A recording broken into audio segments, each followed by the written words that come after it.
to introduce yourself? Tell us who you are. Well, so I'm Natasha, and I'm the winemaker and founder of Alinea Wines.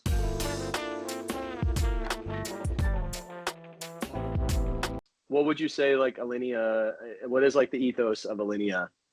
So the meaning behind the name is the beginning of a new train of thought. But in terms of my philosophy, I always like to practice minimal intervention. So ideally, like I want the wine to reflect a sense of place and the wine to speak for itself. So that'll always influence the way that I make the wine. I always want my wines to be able to age and definitely to tell their story and express that origin. Maybe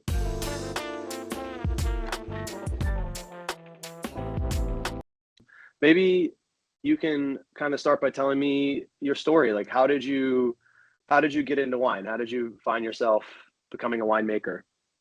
So I was actually working as a chef. I studied chefing and started working in a lot of fine dining restaurants in Cape Town, and just started to become interested in wine through the food and wine pairings and the exposure that I did have, like all that insight into wine.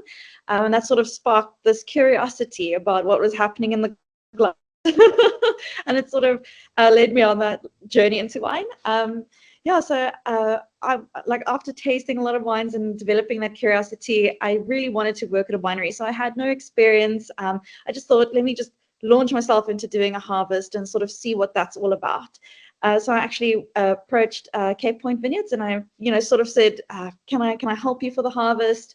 I think I had my interview on like a Friday. They said, "Can you start Monday?" So yeah, so I started like just helping out in the cellar, and there was no assistant winemaker appointed at the time or anything like that. So it was just like me, the winemaker, and her sister, and a couple of other sort of interns like myself. That sort of took the reins, and yeah, and so it gave me great insight and a lot of exposure into winemaking. Yeah, so that was kind of how it started, and I just loved it so much. I actually ended up staying at Cape Point Vineyards for the entire year, and then after that, I decided that I wanted to study winemaking. So I always had, even at that stage, I had the goal to actually do my own or start my own brand. And create my own label. So that was in my mind. And then went on to study, did my 3 years and got my degree, and then started Alinea.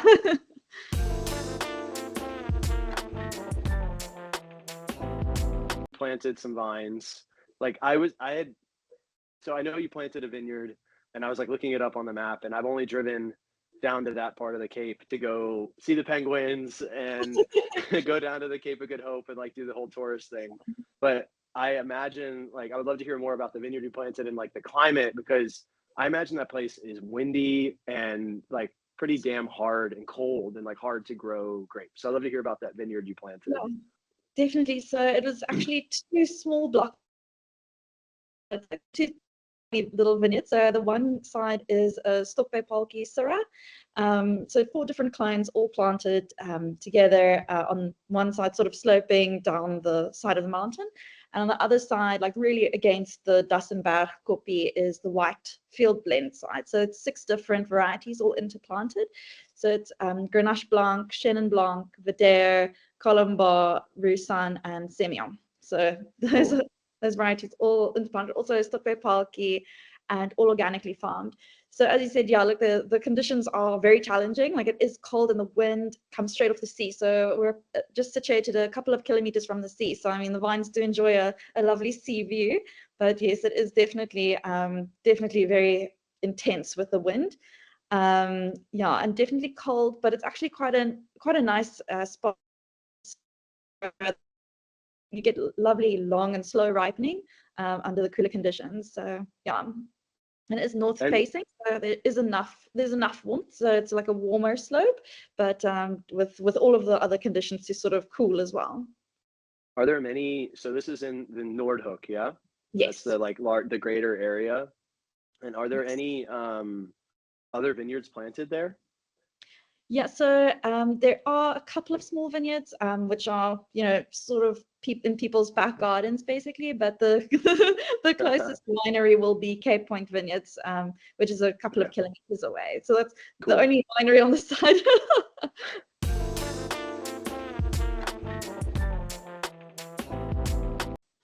So you mentioned we wrote about what stock by Polky, and my Afrikaans is so terrible. Like help me pronounce it. But stock by Polky Yeah. is a very unique training method for the vines. What does that translate to, and like what does that look like? What does it mean? Why would you plant like that? Yeah, so or it's also known as the echelon system, where it's basically a staked vine. So you'll plant like a pole next to the vine, and then as it sort of grows, and you've got all those shoots, you tie it to the pole itself, and to sort of give it that like upright growth. So a variety like Syrah actually has a very floppy growth habit. It likes to be really like a creeper. So you definitely want to tie it to something. So that was definitely the thinking behind that one. Yeah. Cool. Yeah, I've seen Stockboy Polky and Train Spore as like the two more common, I think, training methods, like other than like trellising and vertical shoot positioning and stuff. But like it feels like those two are the more unique to South Africa. That I obviously Echelon is not super unique to the country, but you see that style of training in the newer plantings. At least it seems to be a really important way for winemakers to grow fruit. Definitely, yeah. No, I think you'll naturally also get lower yields. So, that obviously helps control any vigor of the vine, and automatically fewer bunches, more concentration, higher quality. So I think, all like it definitely plays a role there as well. Cool.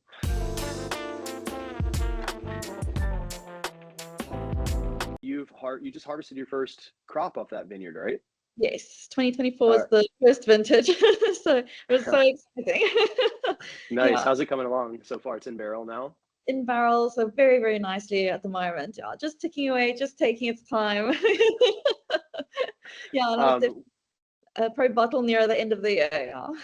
Cool. And how many bottles are you gonna make of each, you think? Well, I got it was 700 liters of Syrah, and then just 300 liters from the field blend, so it's very small. Oh, God. Yeah.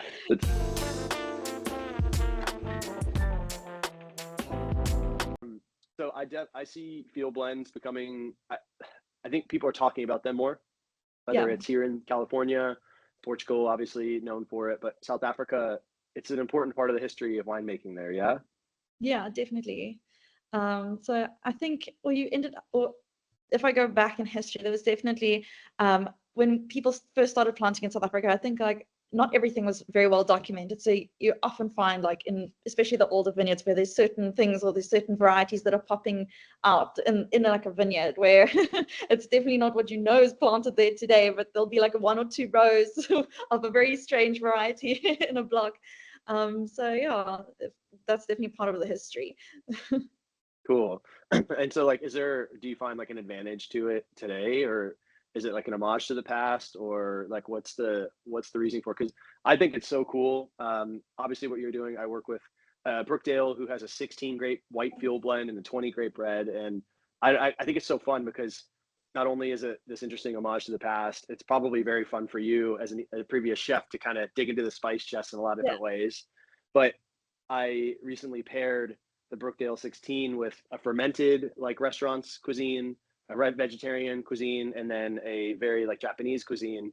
And Amazing. it's like the varieties kind of came out Yeah. in each cuisine differently. And I think it just shows the versatility Yeah. of these field blends. But like, what is it for you that attracts you to it? Well, there's definitely such a interesting complexity in a field blend, that each of those varieties are all playing a role.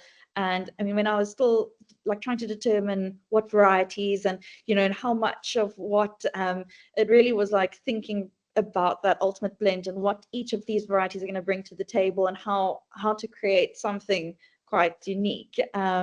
So that was definitely like there was a lot of thought that went into it, but it is very challenging. Like I do find the field blend to harvest this year is extremely challenging because you'll taste or be walking through that vineyard and start to taste a couple of the berries and you think, oh my goodness, I should have picked a week ago, and then you taste something else and you're like, oh my goodness, I should only pick in 2 weeks time.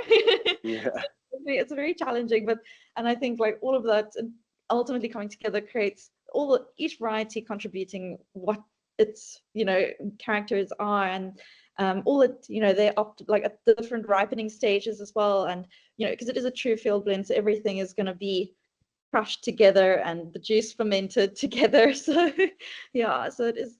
I really love that. Like, it's just so interesting. Yeah, and are you seeing that any variety is like standing out more in the wine so far? I can definitely pick up the Grenache Blanc and the Verdere at the moment. Yeah. And I think like the reason I also definitely wanted to incorporate like Chenin as being one of the bigger components as well, because it can really show terroir so well. So there's also quite a big component of that in there. So those are definitely I'm starting to pick them up for sure. Nice. Okay, I want to take it back to cooking because when we first met, I was so stoked to hear that you were a chef and culinary school grad, and obviously that's like you and I have very similar flight patterns. I Yeah. went to cooking school as well, and like went and worked in nice restaurants, and then realized I wasn't cut out for it long term. But how did you get into cooking? Because you worked at La Colombe and also at Chef's Warehouse. The greenhouse and the Greenhouse. test kitchen for a little bit, and the tasting room in Franschhoek. Yeah, so a couple of places. So like some of the best restaurants in the Western Cape, like as a Yeah. chef. So it's like pretty legit spots. Yeah. And like how did you get into cooking in the first place? So when I finished high school, I actually had no idea what I wanted to do, and I was like a little bit all over the show. And so my parents said, "Well, maybe you should take some time off and maybe go travel." So I was very interested in perhaps working on the yachts, and that sort of led me to the south of France.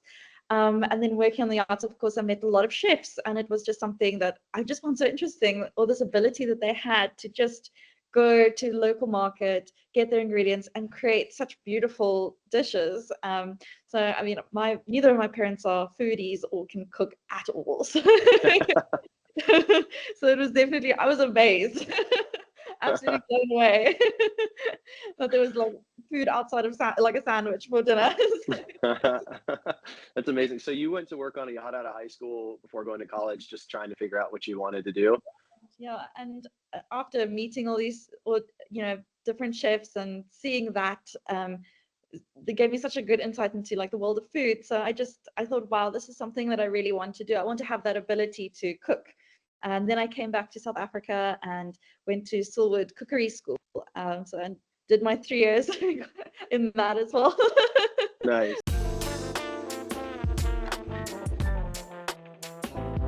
And so you live in Noordhoek now, yeah? Yes. But now we're going to bring it back into wine, but you're making wine in Hermelinardo. Yes. It's another word I struggle to pronounce well. Maybe you can tell me, I know that you're not making wine grapes from that area, but this winery you're working at is pretty cool because there's a lot of young, really badass winemakers there making wine. And I would love to hear about that space that you're making the wine at and what it's like to be around all these cool, dynamic producers. Because from my point of view, like what really attracts me to South Africa is there's a lot of young talent and a lot of people supporting each other in that too. It's not like, well, I'm doing my thing in the corner and I'm like trying to make it. It's like you're in this space with a lot of really badass young producers, and it seems like you're all really supporting each other. And I see that in so many of these places where there's young winemakers present. And I just think that that's just a beautiful thing. And you don't see that in every country. And I would just love to hear about that space that you're at. Yeah, so I'm making my wine at Seven Springs, like I said, in the Himmel and Arda. A really fantastic space because there are so many other like young winemakers there as well. So you really get to bounce ideas off of each other or chat and why are you doing something like that? Like I'm doing it like this, and you can really get like such cool opinions from people, and and everyone is doing it slightly differently, or everyone's got their own style and their own unique way of making wine. So it's very cool to be able to chat or try and push people, why are you doing that, why and how, and so I've definitely learned so much by working around such wonderful and dynamic winemakers, and everyone is so willing to always chat and always, can I help you with something, or and I'll often call them over as well and say, come taste this barrel, what do you think? So we really get to share ideas as well and share wine, so which is amazing. Definitely a very yeah.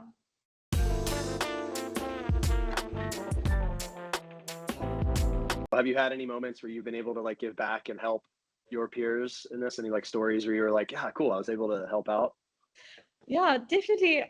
So yeah, every now and again, like, we'd always have just times when we'd sit together, and every time like I would bring like grapes into the cellar or something, I would always love to spoil with like a sweet treat as well. So if it's maybe like Mosbollikies or like Sterry Stumpies and a field bar sometimes, like, What? Hold on, yeah. what's this thing you just mentioned?